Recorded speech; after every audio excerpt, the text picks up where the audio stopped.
Pinagpalit niya ang 4 years namin para sa babaeng kakakilala pa lang niya. Grade 11 ako nung meron akong makilala. Uso noon yung chat-chat lang, casual ang pag-uusap. Wala akong maramdaman na something romantic. Lumipas ang panahon, sinurprise niya ako sa tulong ng aking mga kaibigan. Gulat na gulat ako that time dahil hindi ko alam ang gagawin. Pero deep inside, kilig na kilig ako. Unang beses nung may nag-surprise sa akin ng ganoon. Actually, hindi ko alam. Umoo na lang ako. Nadala kasi ako sa mga effort niya. Naging kami na. Although kinausap ko naman siya noong kami na lang dalawa, na kailangan pa namin kilalanin ang isa't isa dahil 1 buwan pa lang naman kami magkakilala. Time went by. Valentine's Day at sinurpresa na naman niya ako. Binigyan niya ako ng teddy bear na kulay blue at isang bouquet ng flower. At sobra na naman ang kilig ko. Year passed. First year anniversary na namin. At ako naman ang nag-surprise sa kanya. Nagulat siya sa surprise ko. Naiyak siya. At ramdam ko ang saya niya. Nabanggit niya na ako pa lang daw ang unang gumawa nun sa kanya. At natouch naman ako.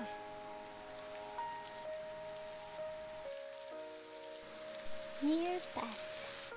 We graduated high school na nag 2 years na kami.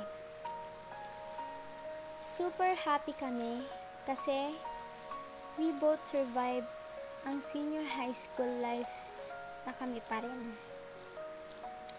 Kahit madalas ang tampuhan at away namin, hindi namin naisipan na maghiwalay. Then dumating na yung puntong mamimili na kami ng college course namin. Tinanong ko siya if ano kukunin niya. Ang sabi niya sa akin, aircraft mechanic. At ako naman, nasa medical field. Parehas kaming masaya sa kursong nakuha namin. First day of school sa college life. New school, new environment para sa aming dalawa. Dahil magkaiba na kami ng school na pinapasukan.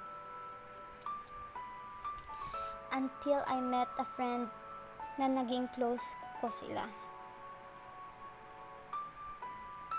Masaya ako dahil may mga new circle of friends na ako. May crush nga ako eh. Isa. Cute.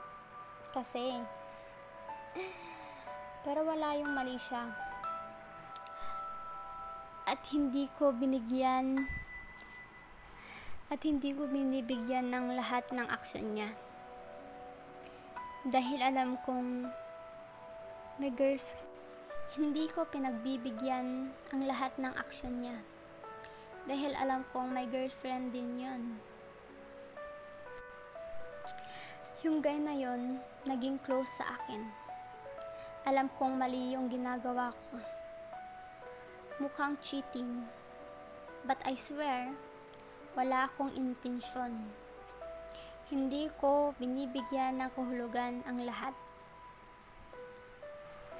But then, New Year came. Nagkausap kami sa chat at nagchat siya ng Happy New Year na may karugtong na miss na kita. And nag-reply din ako sa kanya. Pero nagulat ako sa last message niya. For me, wala lang yun at walang mali siya yun. But then, na-realize ko, kailangan ko itong ikwento sa taong pinagkakatiwalaan ko. Inopen up ko to sa best friend ko. At ang advice niya sa akin ay iwasan at itigil ang lahat. The day na ititigil ko na sana ang communication ko sa kanya, nahuli ako. Nabasa ng boyfriend ko ang chat namin ng school friend ko. Nakita niya yung message niya na miss kita. We both lasing that time. Inagaw niya ang cellphone ko. Kinuha ko, tapos binato ko. Sinabi ko na wala lang yun. I tried to explain, pero hindi siya nakinig. Nung nahimasmasan siya, umuwi na kami. Nasa bahay kasi kami niyan ng friend ko. Sinabi ko na mag-stay muna siya sa bahay para makapag-usap kami. But he declined. Ang sabi niya, gusto niyang makapag-isip-isip. So hinayaan ko siyang umuwi para makapag-isip siya ng maayos. Naghintay ako. Hindi ako natulog dahil nag-aalala ako. Nang makauwi na siya, nag-message na siya sa akin. And in that moment, tumulo na mga luha sa mga mata ko. Pakiramdam ko, maling-mali ako.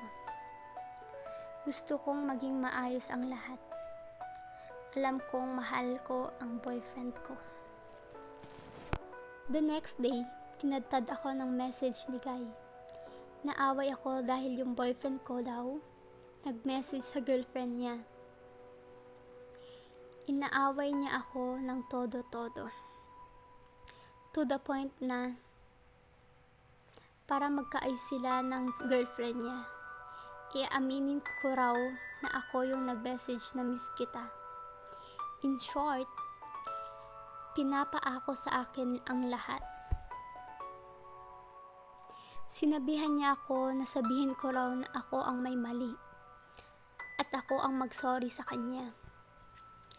After nun, hindi ko na kinausap. Block ko na siya. Kinontak ko boyfriend ko na magkita kami at mag-usap. Nung una, gusto niyang makipaghiwalay, pero ayoko. Then, we decided na ayusin na lang talaga. Sinabi ko sa kanya lahat. Nag-sorry ako sa kanya. At sabi rin naman niya na parehas kaming nagkulang ng oras sa isa't isa. Dahil sa school ay naging busy kami. So ayusin daw namin. We both agreed to make it work after nang nangyari.